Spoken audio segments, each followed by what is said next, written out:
The Association of Corporate Executive Coaches is an association that's pretty elite. It's for master level coaches only. And you could find out more about us at acec-association.org. So today we are starting our 2018 webinar series, and we're kicking that off with a very prestigious person, Claudette. Claudette is the CEO of an organization called Cultural Brilliance. It's a cultural design and change management firm. Her company helps organizations create cultures that proactively adapt to change in ways that decrease stress, inspire learning, and promote organizational health. And as you know, that's a power-packed combination. We have so many organizations that are struggling in this area. I don't think you all know that the ACEC has a sister organization, which is called the MECO Leadership Institute. And annually, we identify organizations that have displayed best-in-class behavior in relationship to executive coaching, organizational behavior, corporate culture, and employee sciences. So we got a lot of feedback from organizations that are having difficulty within the cultural space. And Claudette is passionate about helping leaders and organizations resolve complex organizational problems in ways that honor the intelligence of their cultural system versus ignoring it, and the brilliance of their people, which is, this is what we're all looking for in terms of our clients. Claudette is the creator of Cultural Brilliance Systems and hosts a globally syndicated radio show, so you can tune in. She's also the author of an upcoming book called Cultural Brilliance, The DNA of Organizational Excellence, which will be published in January, specifically on January 22nd, 2019, so it's around the corner. And she lives in the greater Boston area with her family. So Claudette, welcome, thank you. I am going to turn this over to you now, and we have quite a few people on the line. Wonderful. Thank you so much, CB. I really appreciate the introduction and really happy to be here with all of you today. I actually started my business in 2000, and it actually was initially a coaching company. So I too am a coach, although I don't do as much of it as I used to, but always love to be presenting and working with coaches, especially master level coaches. So thank you so much for being here. I'm really excited to share my thoughts on what makes a culturally brilliant leader. So this is our agenda for today. I'm going to spend a couple of minutes defining what I mean by culturally brilliant leadership, and then explore three main tenets that I've come up with and work with leaders on: how to listen to what you hear, how to leave people in a place of learning, and then how to conduct what I call a cultural 360. So we will definitely have Q&A at the end of the webinar, and if questions come up along the way, I'm happy to stop and answer those as well. So we can handle questions both ways. CB, I can't really see the chat when I have the slides up, so if any questions come up that you think it would be good for me to answer throughout the webinar, I'm happy to stop and do that. Yep, I'll give you a heads up. Great, thank you.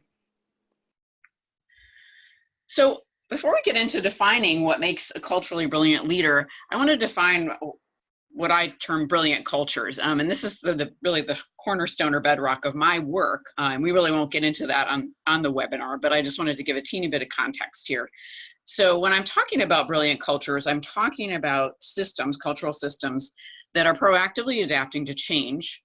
And they do this in ways that actually decrease the stress in an organization, inspire people to learn, which of course is one thing we're always trying to do as coaches, and promote overall organizational health and growth. I also find that they definitely will reflect the intelligence and the positivity and something in the invention of people. And I find in organizations, and I'm sure you all see this a lot as well, sometimes people's invention or their ingenuity or innovation, all of that gets overlooked, especially if they're in certain fields.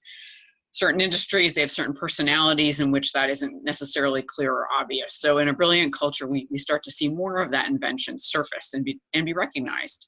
And that the idea that, of course, cultures and systems will evolve, just like people evolve. And when that's expected, people are more able to respond easily to that. So culturally brilliant leadership. So I talk about brilliant leaders as leaders of learning, not just leaders of execution. And I know as coaches, you know what I'm talking about, that these are people who are leaders that are always seeking to grow and learn themselves. They know just because they're a leader, they're not done learning. So they don't just think about how do they execute decisions that they've made or delegate. They're really thinking about their own self-awareness and their own ability to evolve over time. Whenever I start working in an organization on a cultural change project, one of the things that I talk with every leader about is the fact that the leader and his or her leadership team, the people at the top of the organization, really need to prepare to learn, grow, and evolve themselves in order for the culture to grow, learn, and evolve. And so the leaders, as we sometimes see in organizations, the leaders think everyone else, so to speak, needs to change.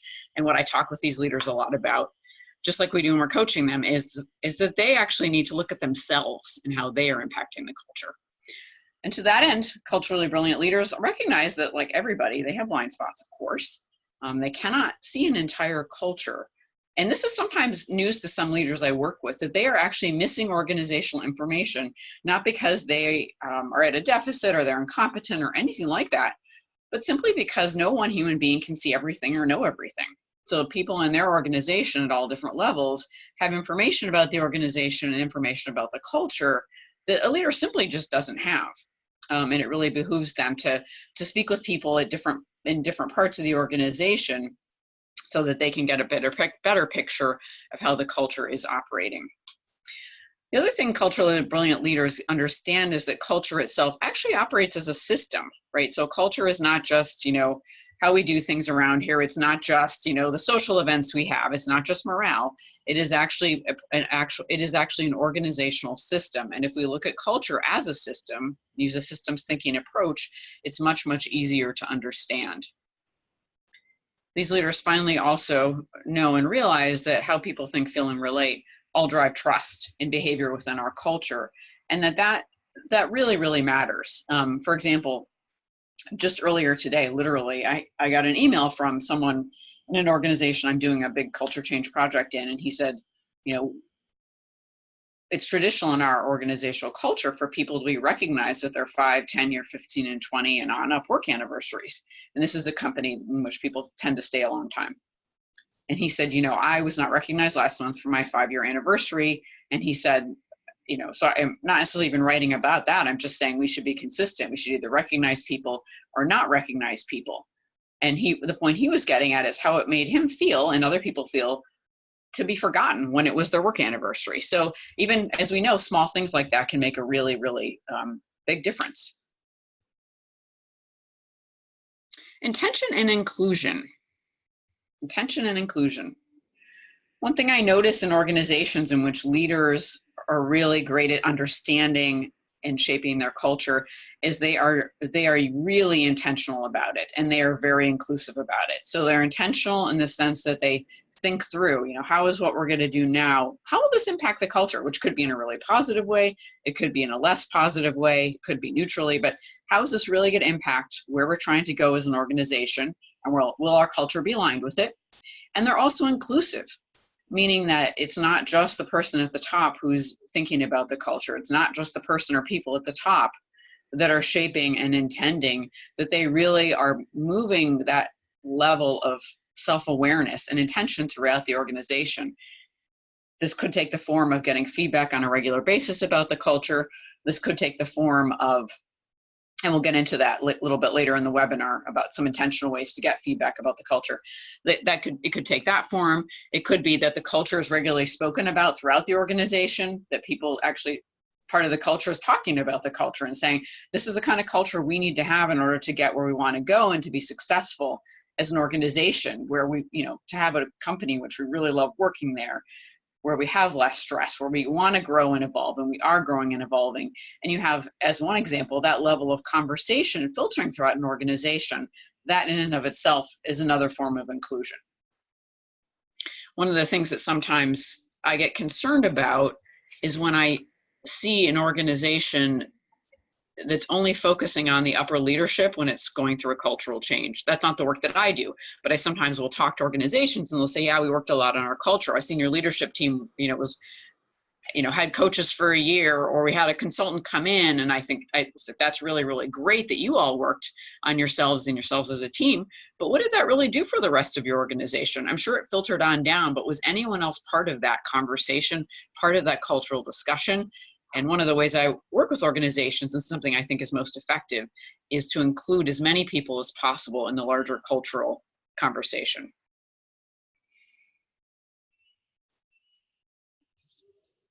My work with culturally brilliant leaders, I've noticed that they really focus on, as I mentioned, self-awareness, uncovering their own blind spots, and connecting to that right brain of the culture, meaning the relational piece of the culture, the creativity, the innovation, so that less linear aspect of our culture. And I'm all for being linear. I think analysis is really important. Taking action and making decisions quickly and with information and data is really important. And as we also know, that relational, creative, innovative piece of the culture is important as well. So why do these leaders really focus in this particular way? Well, one of the things that we know is that cultural assumptions, right, cultural beliefs, are really unconscious usually until we bring them to light. So we don't, unless you've already done this kind of a work in your organization to bring cultural assumptions to light. Most organizations, if I went in and I said, or you went in and you said to them, so tell me about your cultural assumptions, they probably either A, wouldn't know, or B, would be somewhat inaccurate in their assessment of them, right? Because cultural assumptions tend to be fairly unknown. Here we're going to look at the work of Edgar Schein, who is one of the forefathers of organizational culture. I'm sure some, if not all of you, are at least familiar with his work. He taught at MIT for over 50 years, and he really pioneered a lot of the things that we base our work in organizational culture on today. I really like his 3 levels of culture, and I want to point to them just briefly because I think he illustrates better than anybody I've seen what unconscious assumptions and beliefs really are in a culture. They're similar to our unconscious beliefs, certainly that we have as individual people, but I find that they're a little bit different. They play out a little differently in an organizational culture. So his first level is what's observable and feelable, what he calls artifacts. So it's everything that you can see in an organization, including how an office is decorated, right? Starting there, so the more superficial, important yet more superficial, all the way over to how people behave, right? That's something we can observe. The feelable piece is maybe the energy, the vibe, something like that. Do you go into a particular office and think, wow, it feels pretty good in here. People seem pretty happy. There's good energy. I like the vibe. Or do you go in and immediately feel stressed yourself because the people are so stressed and there's just a level of tension that it's almost impossible to walk away from? And I think we've all felt, both of those scenarios and probably almost everything in between.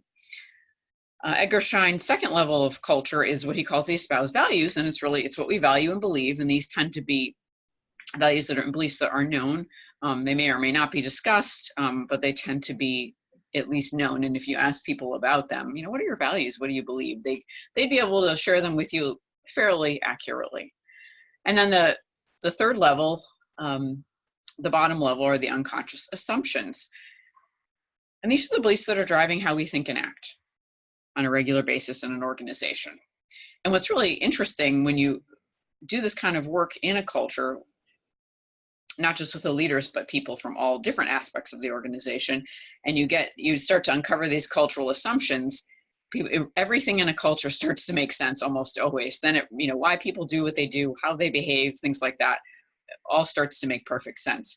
So we find with culturally brilliant leaders, they understand that cultural assumptions, as I mentioned, are unconscious, and they know the importance of bringing those to light.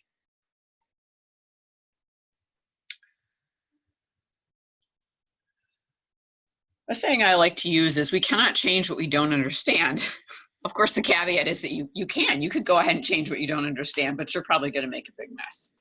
And we see that a lot in organizations. I know in 2016, the Deloitte Human Capital Trends report, some of you may have seen it, talked about the fact that of the leaders that CEOs, that they surveyed, fewer than 1/3 understood their organizational cultures. And that's not very many CEOs understanding their own culture. So when we try to change what we don't understand, we'll generally make a mess, which makes sense, right? Understanding something is usually a precursor to making pretty good decisions about it. And I think it's really hard to strategically and humanely evolve a culture we don't deeply understand. And I think the word humanely, for me at least, is the key word in that sentence, because the understanding allows us to help everybody in an organizational culture change.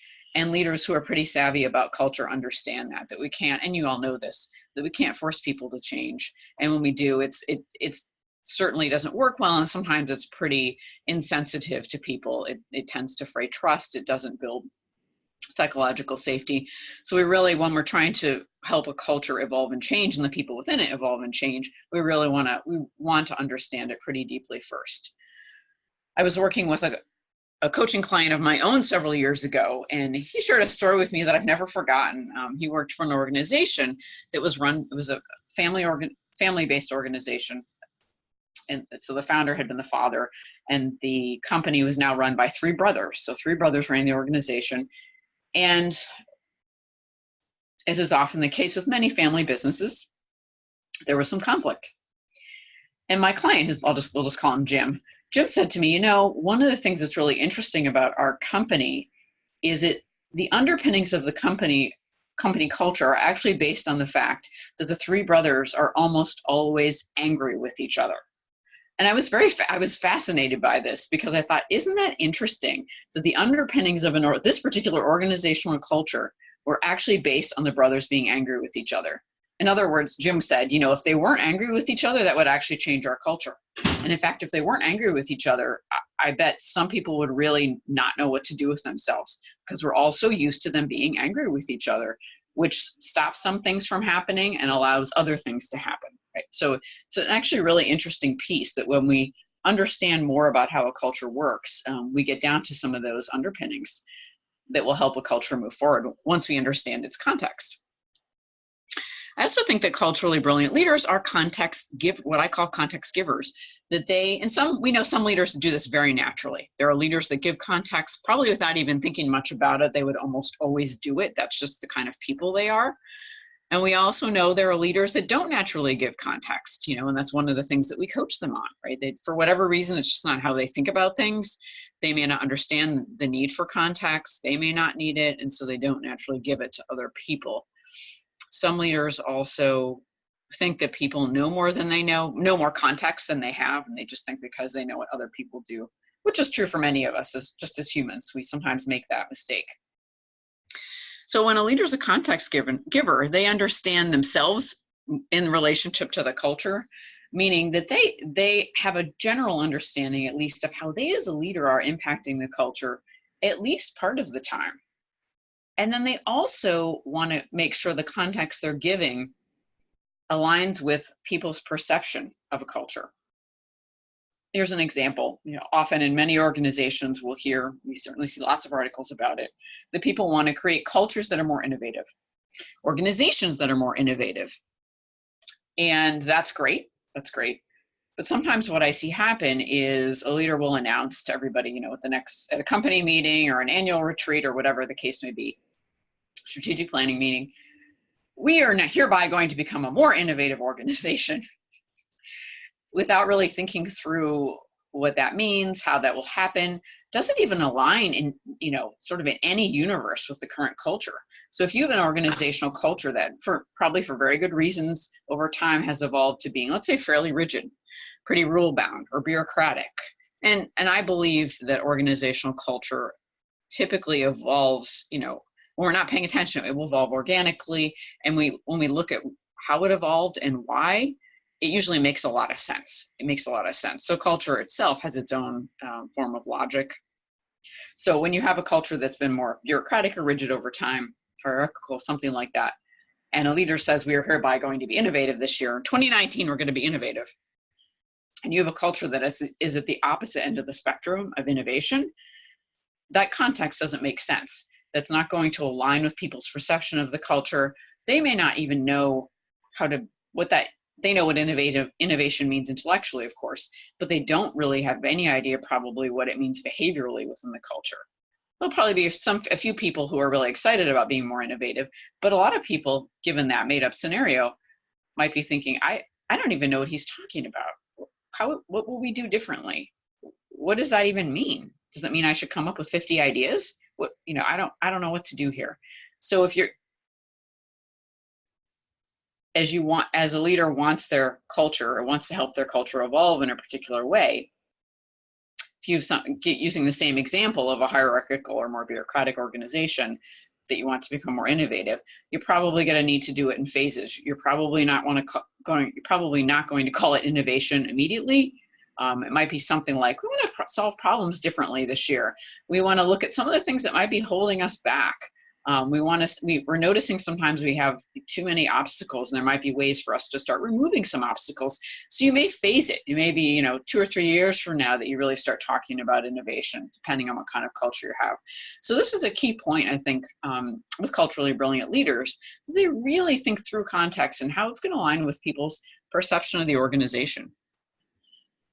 I wanted to share a few pieces of supporting research.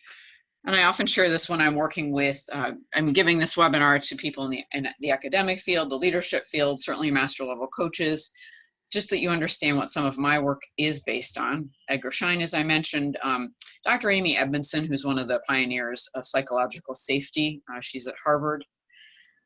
Dr. Paul Zak, who has done all the research on the neuroscience of trust. I think his book is, I think it's the trust factor, but I'm forgetting actually in this moment. But if you're not familiar with his work, he's actually proven through neuroscientifically that trust matters and how trust actually increases business results and outcomes, which we all sort of intuitively know, but he actually has proven it. Fascinating work.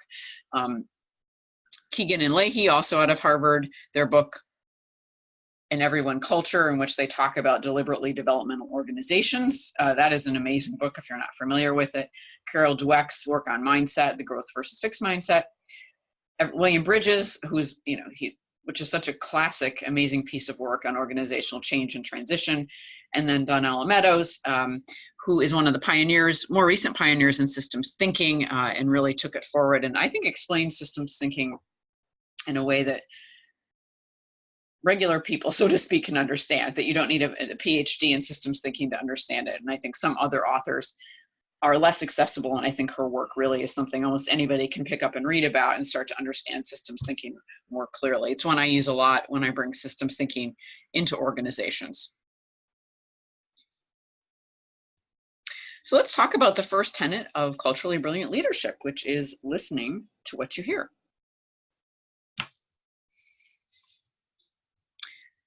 So this listening to what you hear has a bit of a backstory.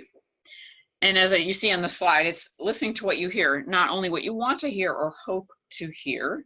I think almost all of us at some time have noticed that we are listening for what we want to hear, or we might be listening for what we're hoping to hear, but we're having a really hard time listening to what we're actually hearing because it just might be really hard. And of course, leaders fall into that category too sometimes. So this came to me a few years ago. I had joined a community choir, and this was the kind of choir in which you did not have to audition, which was a good thing because I actually really can't sing, but I wanted to try out being in a choir. So you didn't have to try out, but you did have to you had to go to 90% of the rehearsals in order to be in the concert. The gentleman leading this choir is an amazing musician. He's very, very, very accomplished singer and leader in the music field. And one night I was at rehearsal, and he said to everybody, there are probably 100 people in the room at this rehearsal, and he said, so the next time we sing this particular passage of music, I want you to listen to what you're actually hearing as you sing. Listen to what you're actually hearing as you sing. And that, for whatever reason, that just hit me that night, hit me like a ton of bricks. How often we do not listen to what we hear, to what we actually hear. And I think listening, as we know, is the foundation of culturally brilliant leadership. It's the foundation of, almost everything that we want to do with people and organizations. And you as coaches certainly know this almost more than anybody. When I'm working with leaders, we'll go through some of these questions related to listening, right? Do I come from a perspective of curiosity or judgment? Some leaders have never thought about this. Some leaders that I work with never thought about curiosity as a perspective. I know that's key, one of the cornerstones of coaching, but a lot of leaders, unless they've been coached, haven't really thought about it. Am I actively seeking knowledge, perspective, or ideas different than my own? And do I manage my stress in order to maintain my listening? Right? We all know if our stress gets too high, it is really hard to listen. It really, really can be hard to listen. It takes self-management to do it. I often will ask leaders to get some feedback on their listening. So even if they think they're great listeners, why don't you just get some feedback? Like, that's a great listening practice in and of itself. Ask people how well they think you listen. One of the leaders I've been working with over the last 8 months or so in a culture change project said to me at the beginning of the project, he doesn't say this now, which is great, but initially he would often say to me, I know what people are, we don't need to ask people those questions. I know what they're going to say. Maybe we should talk to Jim about X, Y, or Z and get his opinion, because maybe he knows some things we don't. We can talk to Jim, but I know what he's going to say. And so we started to have a dialogue about that. And I said, one thing I've found is that sometimes when we think we know what people are going to say, we really stop listening to them. And we stop entertaining the idea that they might have something different to share. They might have a new perspective. They might have a different kind of idea. So in our next conversation, if you can, try to erase your mind of any preconceived notions about what this person is going, or what these people are going to say, right? And see if you notice something different, if you hear something different, if the communication moves forward differently. And of course, we know the answer to that is that yes, it did. I always like to touch on voices in the system. Voices in the system. I really think that almost all, if not all, voices in a system need to be heard, especially the ones we don't want to listen to. So I'm talking about a larger organizational system. It could be a team system. It could be a system of 2 people, right? It can be any system.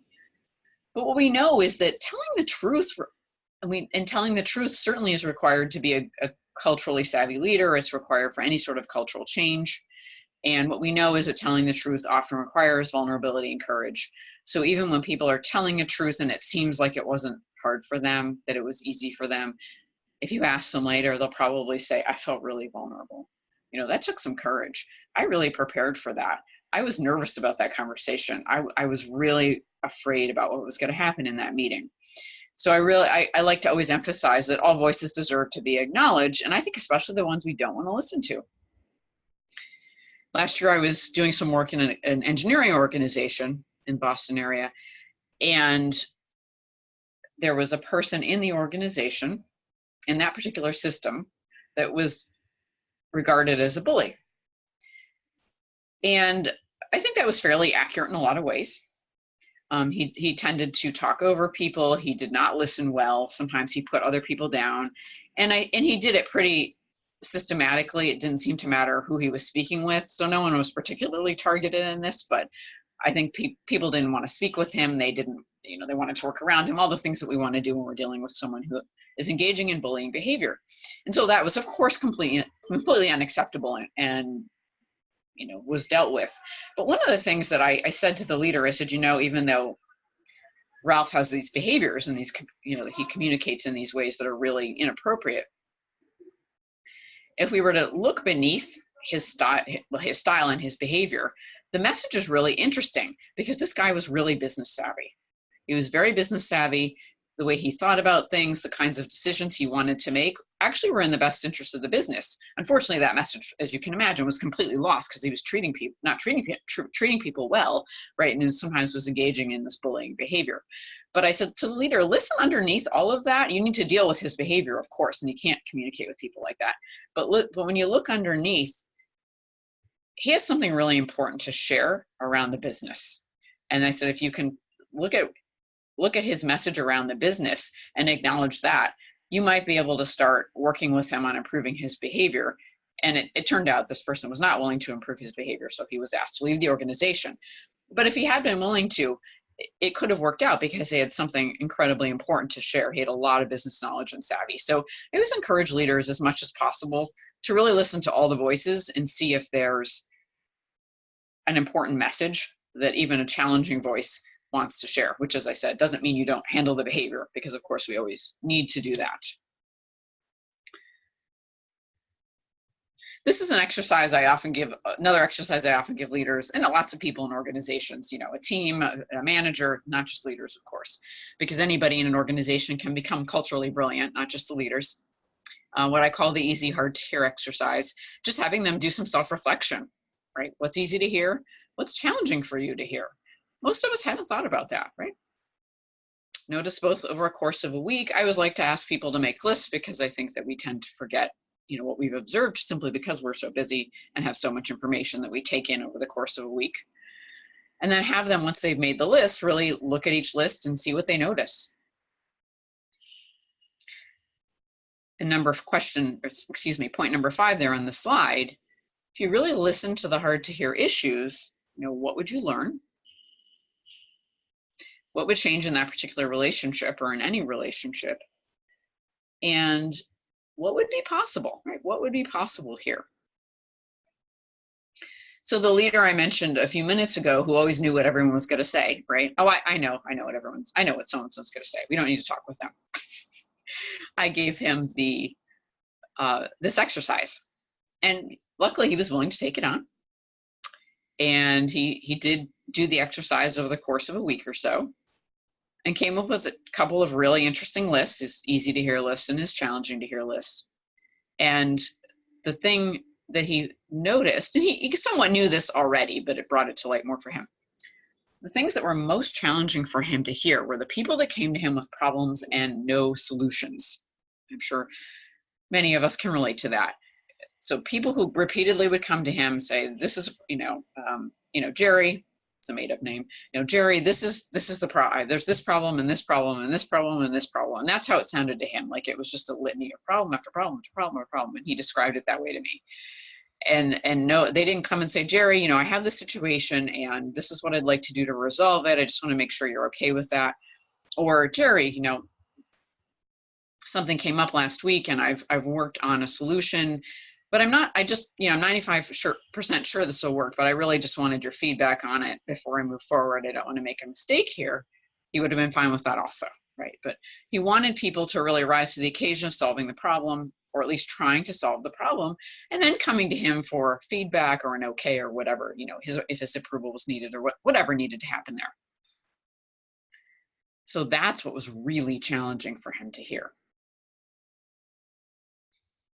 And so the question on point number 5, the first question, if you really listen to the hard to hear issues, what would you learn? Well, he was learning. So he said, well, I have nothing to learn. People are just coming to me with problems. They're just complaining. I said, okay, let's take a step back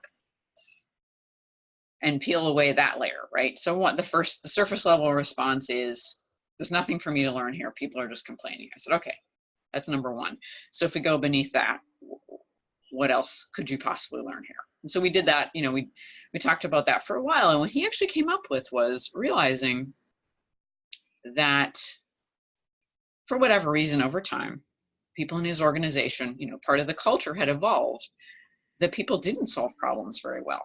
And they did rely on him. And that had literally become baked into the culture for whatever, historical reason over time. And so he and I talked about that. And I said, well, so we know it's probably a cultural issue. We know it's probably a systemic issue with most people, right? For whatever reason, they've been trained to come to you with problems. They have been trained, I'm using the word quote right around training, but trained to not come up with their own solutions. Perhaps they're concerned if they come up with a solution and it doesn't work, that they're going to, get blamed for it, or their job will be in jeopardy. Who knows?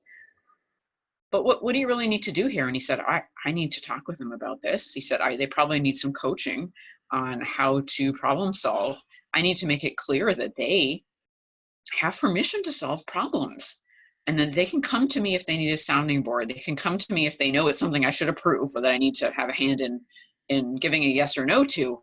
He said, but I really need to give them permission to solve problems and run with it.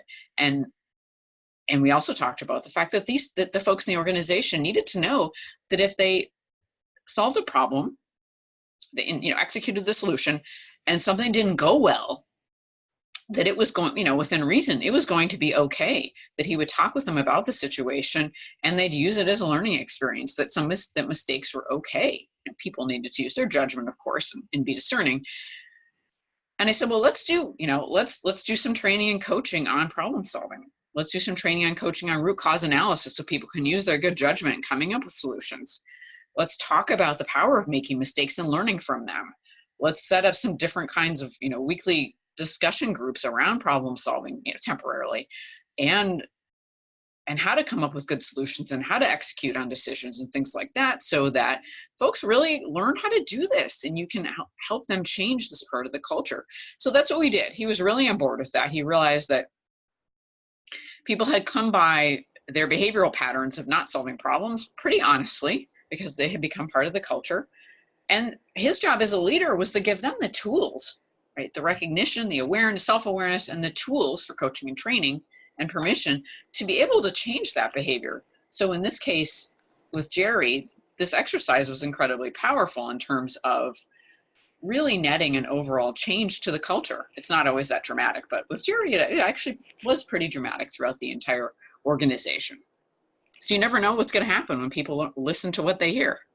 Claudette, I'm going to Yes. break protocol here because we have two important questions. And Great. This presentation is so power-packed. I'm sitting here myself just thinking, oh my God, I did that wrong. I did that wrong. I did that wrong.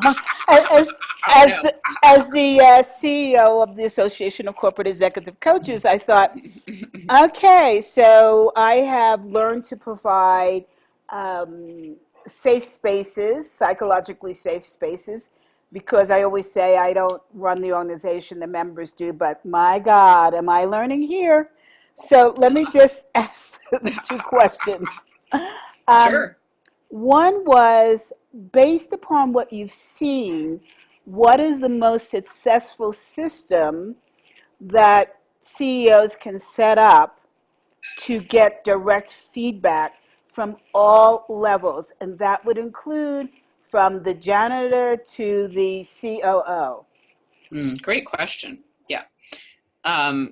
Happy to answer that. So I have two different thoughts. So the first is an exercise I'm going to share in the last part of the webinar called a Cultural 360. So I won't describe that now because we'll be getting to it. But that's a very kind of organic conversation, discussion-based way of getting that information, even down, to the janitor. And then the other idea I'll share, there is an organization I really like called Zeal Technology, Z-E-A-L, Technology. And they have created I know the founder and CEO, and they have created a product that allows organizations to have people give feedback, anonymous feedback, through their software platform. And the whole Zeal was designed actually for this, to help organizations get feedback from folks in safe ways. And they can actually design, the kinds of feedback companies want to get. And if you go on their website, you can read all about it. They, of course, talk about it much better than I do. But that is especially in a large organization where it's hard to be in conversations with everybody, that their technology platform, I think, is a really fascinating, innovative way for people to give feedback. And they had a great, they have a great story they share about how, and they have metrics attached to it. And one company they were working with, 1 week employee engagement, however that's measured through their platform, dropped like 20%. So the company was panicked. What's going on? But because they had this information, they were able to address it with the organization. And what they found out is that somehow a rumor had gotten started that the company was going to be sold. So of course, morale and engagement dropped 20%. That was actually not true. But if they hadn't gotten the information that something was off kilter, they wouldn't have been able to address the issue so quickly. So that's another tool. Great. Yeah. And I also want to encourage people to raise their hands if they have a question during this break period.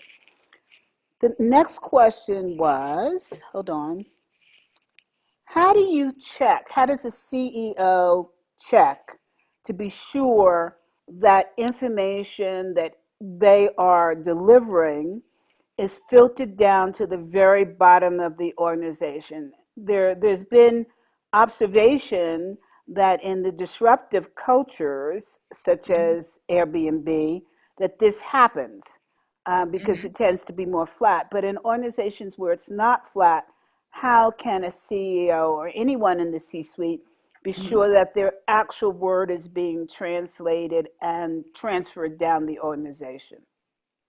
Sure, happy to answer that. And it's true, things, that old game of telephone, right? Things do, messages do change as they get passed down. I'm thinking of CEOs that leaders that I've worked with, and some of the things that they've done. Certainly and a lot of these are some of these are very traditional methods, right? Like the town hall meetings, having people literally in the same room hearing the same thing. So like people from all levels of an organization, anything a CEO sending out in writing on a regular basis. A couple other things I've seen CEOs do is that they would, as much as possible, right, make a point to meet with different groups of people in an organization, whether it's, depending on the size of the organization, that might be easy or hard, right? But even if it's 3 times a year, because the organization's so big they can't get to different groups, but sitting with people at all levels, even if it's for a half hour, an hour, and saying, so, and asking them, is communication filtering down to you? What are you hearing? What are your concerns and feedback for me as the leader? But that leader really going to meet with people at all different levels and all different departments to have those conversations. I can think of a couple leaders who have done that, and it's really yielded amazing benefits. And they were able to find out whether their communication was being filtered accurately or not. So those are some things I've seen done. So the follow-up question Mhm. to that is, how do you manage the concern about um, I'm trying to translate this. How do you manage the concern that giving feedback won't cause negative impact on the relationship of the person with the organization? I think about that show Undercover Boss as Oh probably yeah. one of the ways to work. But given that you don't have that situation, how do you manage the fear that prevents people from telling the truth? Yeah, great question. I mean, I think that goes back to, it's a catch-22, because one of the ways we in organizations, leaders can build psychological safety is by, which is the way that people will not, of course, be concerned that there'll be retribution for giving feedback. But somewhat, we have to set a stage for people to feel comfortable telling at least 5% of the truth and learn that nothing is going to happen to them, right? Have permission to do it. I think a leaders can go a long way it can go a long way when a leader explicitly says that, people, you have permission to share this kind of, X, Y, or Z feedback. This is how this information is going to be used or not used, right? I think that's a really important piece of it. Is it confidential or not confidential? Where will the information go? Who will know about it? But overall, I think one of the jobs of a leader is to continue to build that trust and psychological safety. I find that sometimes people are really worried about giving feedback for very realistic, legitimate reasons, right? Because they have seen what will happen. So that a leader needs to make it as safe as possible and be explicit in the conversation and set the stage for it. Great. So I think Yeah. we've answered all the questions for now, so we Okay. can continue. Carry on. Okay. Thank you for those questions. So we'll move on now to the second tenet, culturally brilliant leadership, leaving people in a place of learning. So this leading people in a place of learning rather than defensiveness comes from my brilliant colleague, Hugh McGill, who is a change management consultant. And the first time, I'll tell you where this phrase comes from, but the first time I heard him say it, I just thought, oh my, that is amazing. Hugh, can I use this, while attributing it to you always? And he said yes. And Hugh, for a number of years, worked internally at a large pharmaceutical company. He does mostly consulting now, but he worked internally at a large pharmaceutical company. He had this really amazing job where he got to work with folks on the production line, and this pharmaceutical company was moving production into a process-centric culture, so using lean manufacturing principles and things like that. And he was hired to be an internal full-time coach, helping to lead this culture change, guide this culture change. And he shared that one of the things, so he taught people on the production floor root cause analysis.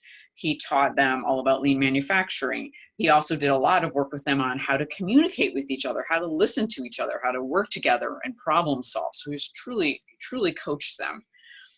And the other thing he did is he worked a lot with the leaders about what he called leaving people in a place of learning rather than defensiveness. And he would encourage leaders, by leaders, we're talking about the people at the very top of the organization who worked at that particular site. He said, come on down to the production floor, get to know people, talk with them, and really find out what's important to them. And he taught these leaders, he coached these leaders on how to leave people in a place of learning, rather than, as we often see, leaders inadvertently, quite often, leaving people in a place of defensiveness where they feel like they have to protect themselves or they can't give feedback. Going back to the question a couple of minutes ago, but really how to leave people in a place of learning after a leader has interacted with them. So when you and I have talked about this, we've talked about the fact that this is really a state of being and a state, you'll see on the next slide, of action or doing. So the state of being of leaving people in a place of learning, right, is certainly being open to what you hear, as we just talked about, being open to differing views. And to the idea you don't have all the answers as a leader. And I think that is, some leaders are running through my mind, even in this moment, who really struggled with this, that they did not have to have all the answers. And they, in fact, didn't have all the answers. And that when they tried, and I'm sure this is familiar to many of you, when they tried to act like they had the answer, they tended to really leave people in defensive places. Being willing to let go enough to let others take risks, sometimes hard, because as a leader, you're probably ultimately responsible for some of what they do, but let other people take risks. Trust them, trust their judgment. Being vulnerable enough to learn and actually share that learning. And I think being vulnerable enough to learn is a big deal, but an even bigger deal is sharing what you've learned as a leader. Actually sharing it, even to say in a conversation, thanks for sharing that. I've really learned a lot about what goes on the production floor. I thought I knew a lot about it, but I didn't know as much as I thought I did.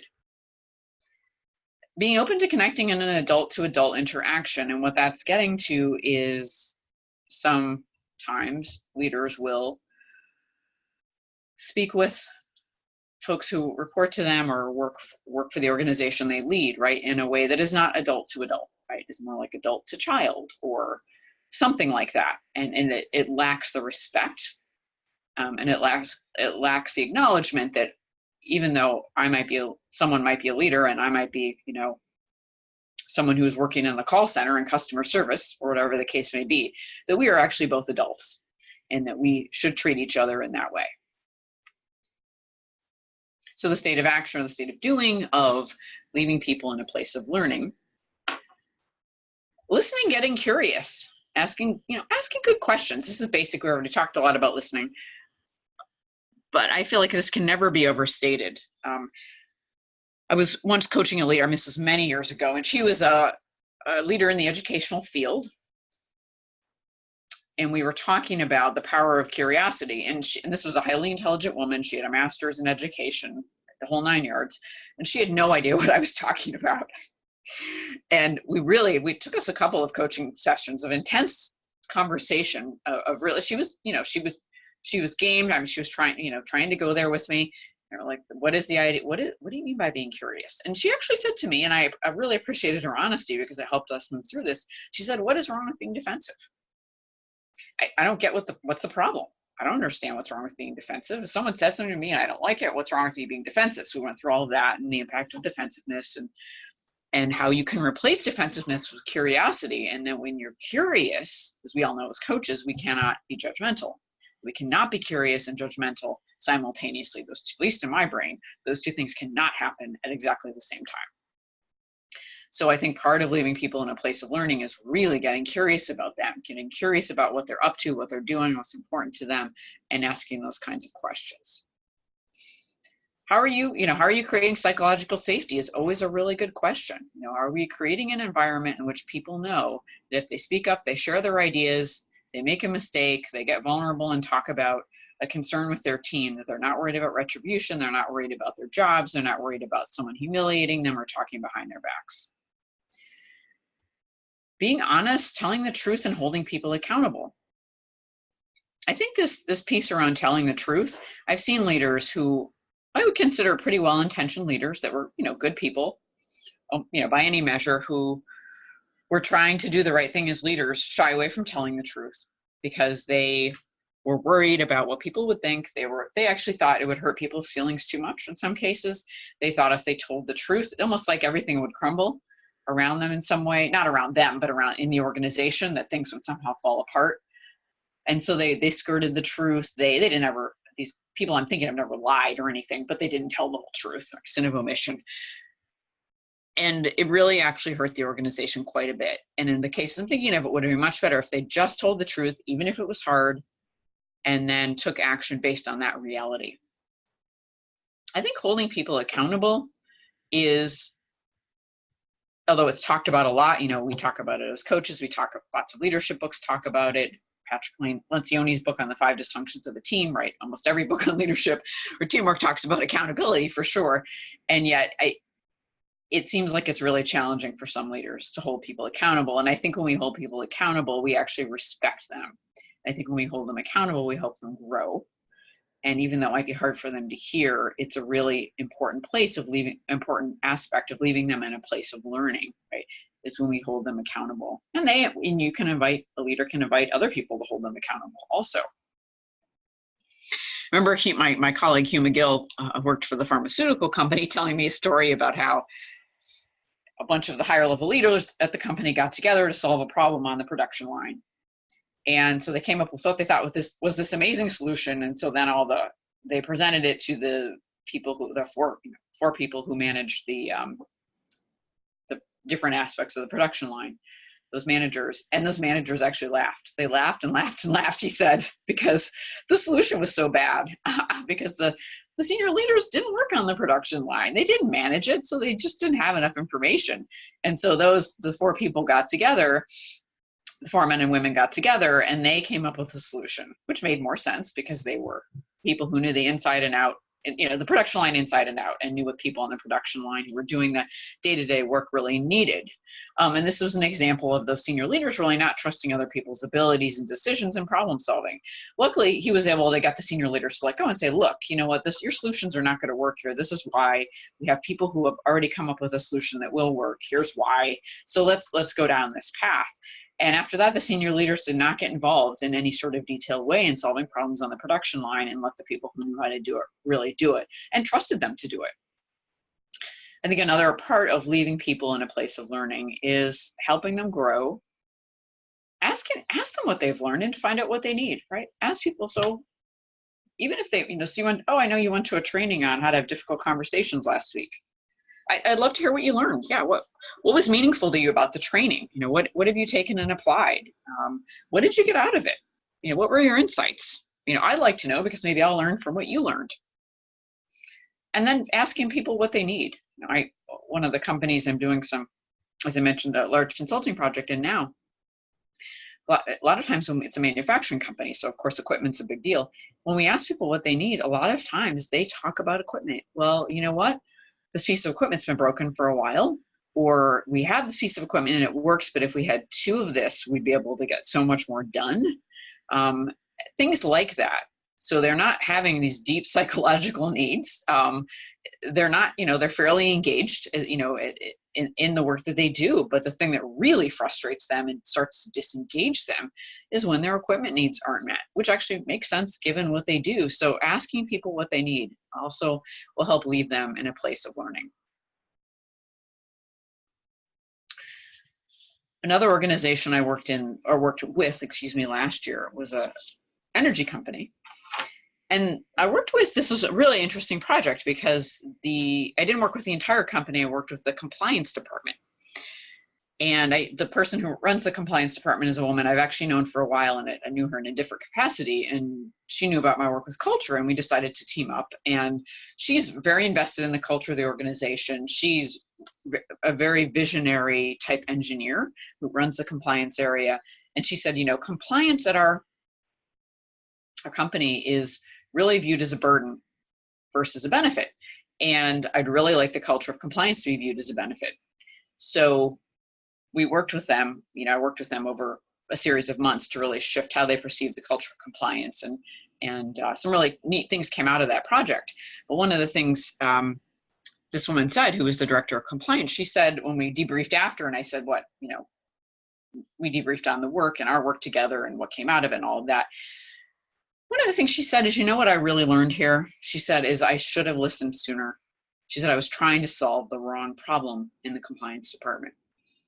And again, she's somebody by, any measure you would have said, and she is someone who listens. She's a caring leader, right? She's very, very smart. She's actually trying to improve things for people, a lot of the things we want to see in leadership.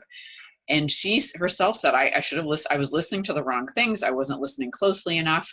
I was kind of, she wasn't listening to what she heard necessarily. And because of that, she was really trying to solve the wrong problem. And we know what happens when we try to solve the wrong problem. Either it gets worse or we don't, just nothing gets done and people spin their wheels. Before we move on to the third tenet, culturally brilliant leadership, I just wanted to spend a second on this idea of changing the conversation. And this is really about when we're in a conversation with people, and as coaches, you guys, you'll get this slide right away, right? We want to not just have a head conversation of analysis, strategy, and data, right? Which is often what some leaders are doing, not all by any means, but some leaders I at least know are much more into the head conversation. We also, as we talked about today, want to be in the heart conversation of listening, curiosity, trust, truth, and connection.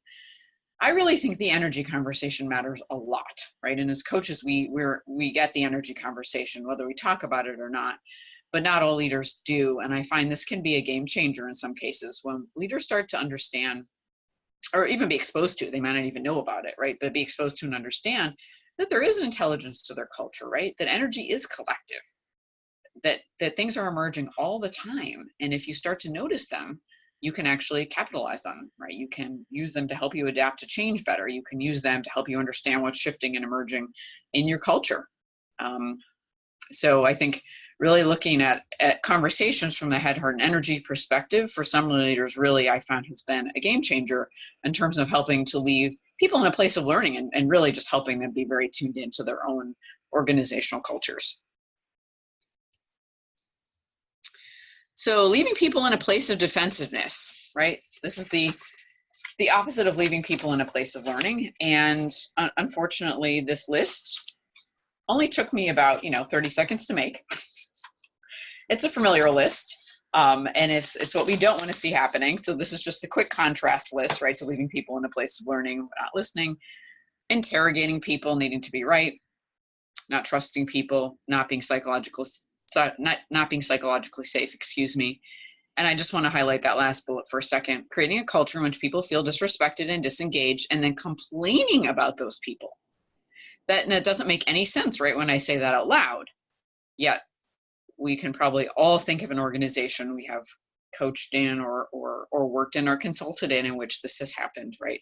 That a culture's been created where people feel disrespected and disengaged, and then the leaders are complaining about what's wrong with those people, right? Why aren't they doing this? Why aren't they doing that? So something to be aware of. So third tenet here, conducting a cultural 360. So a cultural 360 for leaders, it's a communication process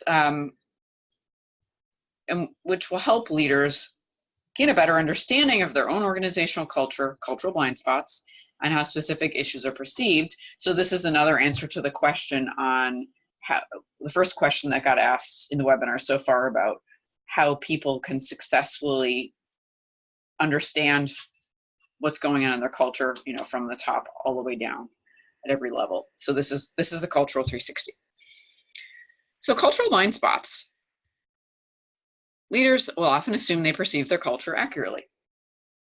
Makes sense. We all have blind spots. We all think we can see things accurately, and we, of course, sometimes don't. Human nature, part of being human. What gets dangerous is when these leaders think they really do perceive their entire culture accurately, and I can tell them, within 10 minutes that they don't, and how, most likely, after I've talked to a few other people in the organization. And this is, again, for leaders that are doing a good job and are well-intentioned. But other people can absolutely tell them where they're culture blind. So the cultural 360 is really straightforward. This is how I like to run it. Is I'll want to invite people from all areas, all levels of the organization. So make sure you have full representation, like any other 360, regular leadership 360 that you would do, if it was, whether it was quantitative, an online quantitative survey or qualitative interviews. This is basic because it's more conversational, but you want to have full representation. Certainly you want to explain the purpose of the conversation. As a leader, I'd like to get more information about what's happening in the culture. I have some questions on the slide, but you can certainly tailor the questions, but you want to make sure people understand what the purpose is. I want to find out how I'm impacting the culture. I'm sure I have some blind spots. I'm sure I have things that I'm not aware of that I should be aware of, whatever the purpose of the conversation is.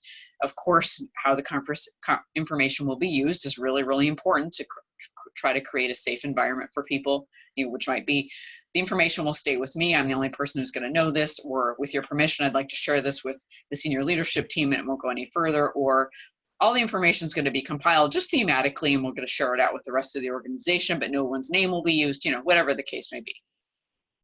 You're going to really establish confidentiality in however it needs to be established, welcome candid feedback, and then ask folks to sit down with you individually, or you could even do a focus group or something, however you want to do it, with a series of questions. These are questions I like to use. Again, you could tailor these more specifically to information you're looking for or a leader's looking for. You can add to these questions, but I think 3 to 5 questions is probably max for this. Any more than that and you're in a really long conversation, it just might get overwhelming. But how does our culture shine, or what are the positive pieces of it? How does our culture hold us back? I think is a really interesting question, because we know from Edgar Schein's work that culture is almost always simultaneously moving us forward and holding us back. It's helping us and it's hindering us.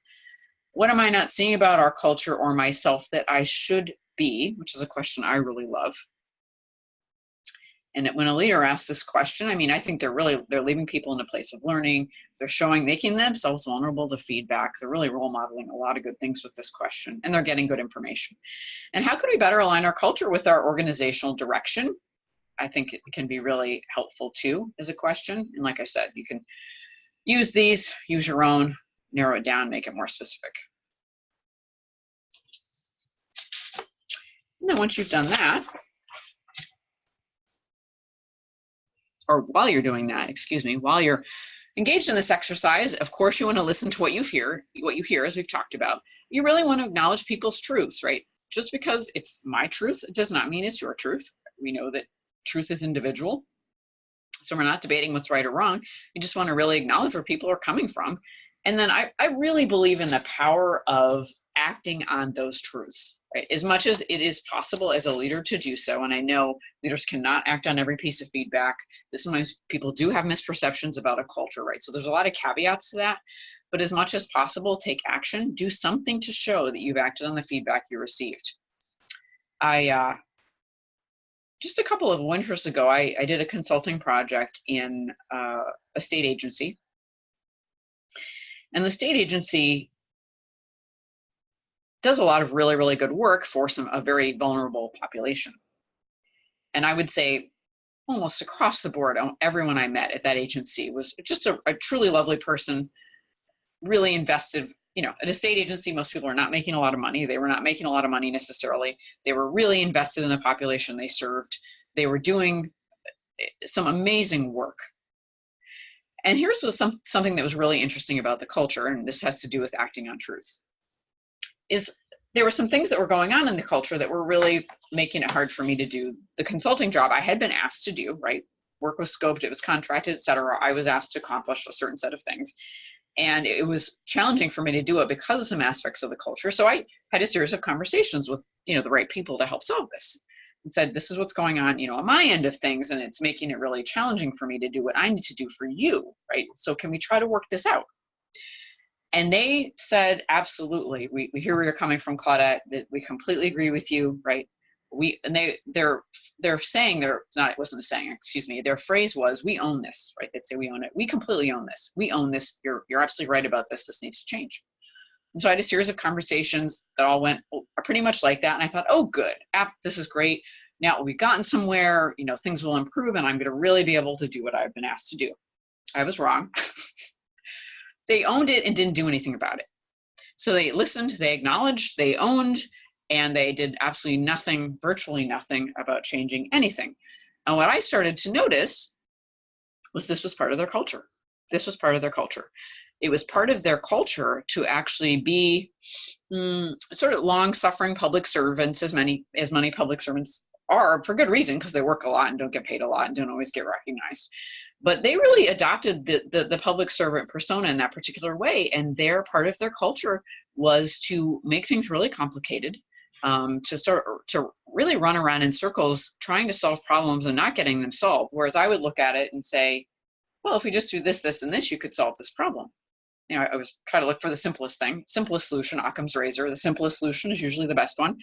And so I would, I'd say, well, what about this, this, and this? And I realized it was just it was baked into their culture to run around and not get things done. But when you talk to them about it, they would completely agree they needed to do things differently or better. So the moral of that story clearly is, act as much as you can, as much as a leader can, act on some of the feedback you've been given. And so people know in good faith that when you ask for feedback, you're going to do something with it. And so that the next time you ask for feedback, they will feel that it's worth their time to give it to you. And they also will know that it really matters and it's important to the overall health of the organization. And it will be a way of, again, showing that you're a leader that's tuned into the culture and really cares about it and wants to bring out the best in the people and the best in the organization. So on that note, CB, are there more questions? Yes, there are. Hold on one second. Let me go back to my notes here. Okay. How do you best hold people accountable? Is one. Mm-hmm. And two, can you give an example of adult to child conversation? Oh, sure. Yeah. Okay. Just jotting these down. So best hold people accountable. I think that's, of course, that's a case-by-case basis. So I'll just give a fairly general answer. But I think one of the ways we can hold people accountable is if they've agreed to take on a task, right? Take on a project or task, it has a timeline or a deadline or whatever the case may be, and they don't complete the task or they don't follow through on what they said they were going to do. It's having a follow-up conversation. Even if it's someone saying, I will, by Friday, I'll send you that report because I know that you need it in order to get something done, by Tuesday. And they don't send it. And they don't let you know they've been delayed, right? They don't communicate at all. I think that one of the ways you hold people accountable is by going back and saying, can we talk about this, right? I know you mentioned you're sending me this report by Friday and you knew I needed it to get what I needed to do done. And I didn't receive it. And I don't know if maybe I didn't get your email, but I didn't hear anything from you or I didn't get a phone call from you. Can we talk about how to do this differently next time? Because it was really challenging. I couldn't get my work done. I missed my deadline because I didn't have a report. So I think one way we can hold people accountable is just by naming what's happened between us and having a conversation about how to do it differently. And then the second question about example of an adult to child conversation. When I think of an adult to child conversation between two adults, it's when the adult, the leader in the conversation, is talking to someone like they're a child. Maybe they're talking they're interrogating them. Not that you should do that to kids either necessarily, but they're interrogating them. They're assuming that the person's not competent, and that either shows in their tone of voice or in the questions they're asking. They may be very directive and just telling somebody what to do without asking, would you be able to move forward with this? This is what we really need done, and having more of a actual dialogue about it. So they're being directive, they might be interrogating. They may not, I think when a leader just doesn't listen, they're giving the message that person maybe doesn't matter and is not important, or what they have to say is not important. So I think it's a lot of the things that were on the leaving people in a place of defensiveness slide get to that. So to me, it's not treating someone with respect. Okay, great. Thank you. Yeah, sure.